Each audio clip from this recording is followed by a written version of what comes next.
Famille, je vous prie de partager cette vidéo massivement parce que l'heure est grave. Écoutez bien les témoignages qui viennent du Sénégal, des jeunes étudiants vivant au Sénégal.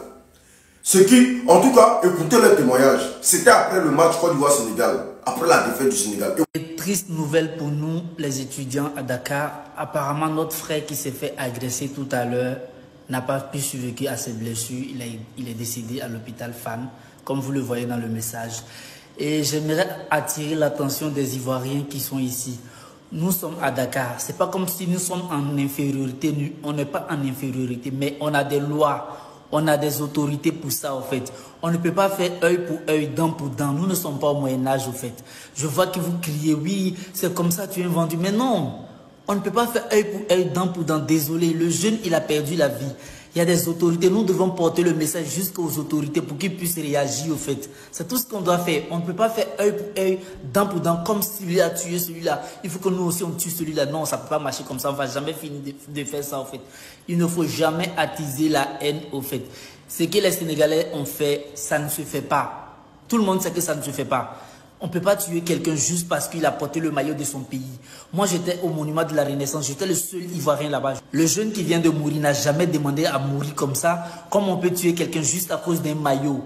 Un maillot, le maillot de son pays. C'est normal qu'il porte pour fêter, pour célébrer. C'est normal qu'on célèbre. Le jeune, il a perdu la vie. Pourquoi? Un maillot. Parce qu'on vous a gagné. La Côte d'Ivoire a perdu contre la Guinée équatoriale 4-0. Rien ne s'est passé. Oui, c'est vrai qu'on a cassé des biens matériaux. Mais rien ne s'est passé encore. Perdre la vie juste pour un maillot, mais c'est inadmissible au fait. On doit laisser les autorités gérer ça. Je ne suis pas d'accord avec ça. Je ne suis pas pour la violence au fait. Ma première vidéo, oui, je ne savais pas que le jeune était mort. Mais loin de là, au fait, je sais que justice doit être rendue aux jeunes. Justice doit être rendue aux jeunes qui ont perdu la vie. Les autorités ivoiriennes doivent parler sur ça, au fait. Mais nous, en tant qu'étudiants, on ne doit pas agir. On ne doit pas agir, on ne doit pas faire du œil pour œil, dent pour dent. C'est pas que ça ne nous arrange pas, mais ce n'est pas une image pour nous. C'est nous, on a subi le mal. Je tenais même à dire Yako à la famille, le pauvre garçon. La tristesse de la famille, je tenais vraiment à dire Yako à la famille. Vraiment, c'est triste. C'est triste de voir que ton enfant vient étudier à l'étranger et perd la vie. Juste pour une histoire de maillot, juste pour une histoire de patrie. Ce jeune, c'est un patriote. Il a porté son maillot. Il a été agressé et tué pour ça. Le jeune est mort, pas pour ne rien en fait. Ils doivent se battre pour ça en fait. Je ne dirais pas que tous les Sénégalais sont méchants. Non, non, non. Dans tous les pays, il y a des méchants et des gentils. Je ne dirais pas que tous les Sénégalais sont méchants. Mais ceux qui ont fait ça, ils doivent payer. On ne peut pas rendre le mal par le mal, mais ceux qui ont fait ça, la justice doit agir. Et si la justice n'agit pas, nous-mêmes, on va agir grâce aux réseaux sociaux. Même si la Côte d'Ivoire n'agit pas, les vidéos et les informations que nous allons donner, on va agir à travers ça. On ne veut pas de violence, zéro violence en milieu scolaire. Que ça soit physique, mental, moral, quoi. Il ne peut pas perdre la vie juste à cause d'un maillot. Il supporte son pays, c'est normal. Il supporte son pays, c'est normal au fait. Donc, de grâce, je ne suis pas contre quelqu'un, mais les Sénégalais, il y a des gentils, il y a des mauvais. C'est comme tout le monde au fait. Mais ceux qui ont fait ça doivent payer pour ce qu'ils ont fait. C'est un étudiant qui est venu pour son avenir. Il n'a pas demandé à être tué. Son pays a gagné. Il est libre de fêter normalement. Perdre la vie comme ça, non. Les autorités ivoiriennes doivent réagir à ça, en fait. Les malfaiteurs doivent passer devant la justice et être jugés convenablement pour que nous tous, on puisse être au courant et justice soit rendue à ce pauvre étudiant qui est venu pour étudier, avoir un avenir meilleur. Il ne peut pas mourir comme ça et rien n'est fait, en fait. Si c'est le cas, que la justice ivoirienne se manifeste et nous montre qu'ils sont là. Vous avez écouté le premier témoignage, non? Ok. On va écouter le deuxième témoignage. Comme jusqu'à preuve du contraire, on reste encore sur notre position et on attend de bonnes nouvelles. Écoutez. Quand on a eu le pénalty, on a égalisé. On a essayé de célébrer un peu parce qu'on était à la maison avec mes voisins, tout ça. Sur le bâtiment, on est au moins 4 ou bien 5 Ivoiriens sur le bâtiment. Donc on célébrait. Les gars sont venus s'arrêter en bas du bâtiment. Commencent à nous menacer. Ici c'est notre pays. Si vous êtes garçons, descendez. Ils ont commencé à nous insulter, etc., etc. Bon, on n'a rien dit, on a juste fermé les portes. Et on était à la maison. Après le match, là même que ça a commencé à devenir vraiment compliqué. Parce qu'après le match, même les gars sont venus s'arrêter, même au portail, taper. Commencez à crier, sortez, descendez, on vous tue, aujourd'hui on vous tue. Vous pensez que vous êtes dans votre pays. Ici, c'est le Sénégal, c'est pas votre pays. On reçoit des menaces par-ci, par-là. Et là, on reçoit des messages où on nous dit qu'il y a un Ivoirien, un étudiant ivoirien qui a été frappé jusqu'à mort. Il est mort à l'hôpital de Fan. L'ambassade a envoyé un message pour dire demain de ne pas sortir, etc., etc. Franchement, la situation n'est pas stable, en fait. On peut pas sortir. Nous sommes à la maison actuellement. Nous sommes à la maison, on peut pas sortir. Tu peux rien faire. Parce que les gars savent déjà que sur le bâtiment, on n'est que des Ivoiriens. Ouais. Ils savent déjà que sur le bâtiment, on n'est que des Ivoiriens. Ils nous connaissent déjà dans le quartier. Donc, même si c'est demain, tu essaies de mettre pied dehors, ils vont forcément t'attaquer. Voilà.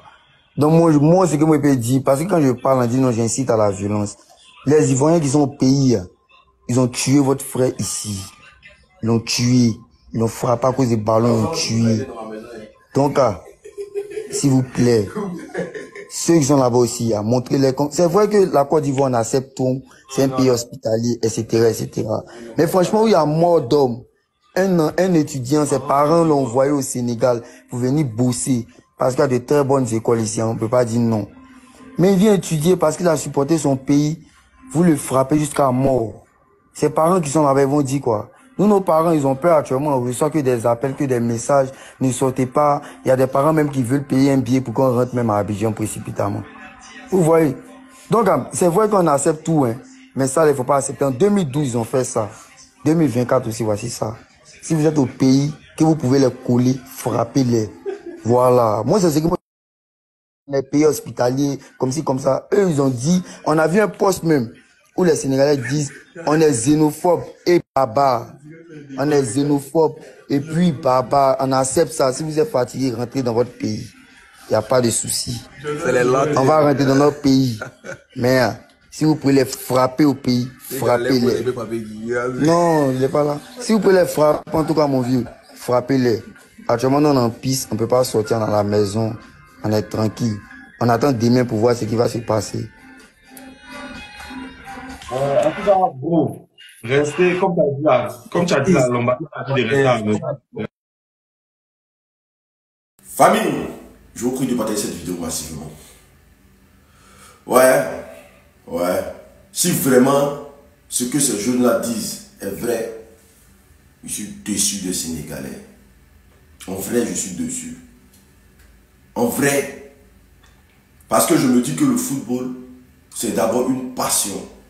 Mais on a l'impression que, surtout vous les Ivoiriens, il y a parlé de vous les Ivoiriens. Quand nous on parle pour relayer les messages, oh, tu attises à la haine. Tu attises à la haine. Tu attises à la haine. Parce qu'on ne peut pas parler. Entre ceux qui posent l'acte et nous qui parlons, qui divulguons des messages. Aujourd'hui, c'est à cause du football. À cause du football. Et ce n'est pas la première fois.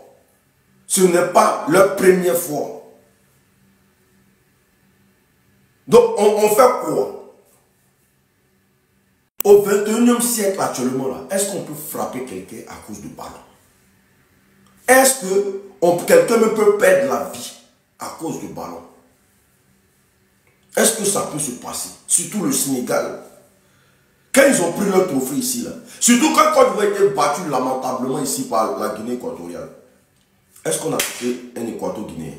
Non, on n'a pas fait ça. Tu peux t'apprendre à tes infrastructures, tu peux faire ce que tu veux, mais pas t'apprendre aux étrangers. Tout en sachant que il y a tes compatriotes en Côte d'Ivoire. Ça brûle, ça fait mal. Ça fait mal venant des Sénégalais. Tout en sachant que c'est un peuple qu'on a adopté en Côte d'Ivoire. Des pauvres jeunes étudiants. Donc il ne faut pas porter le maillot de Côte d'Ivoire. Donc vous êtes des barbares au fait. Vous n'êtes pas des personnes intelligentes à cause de ballons.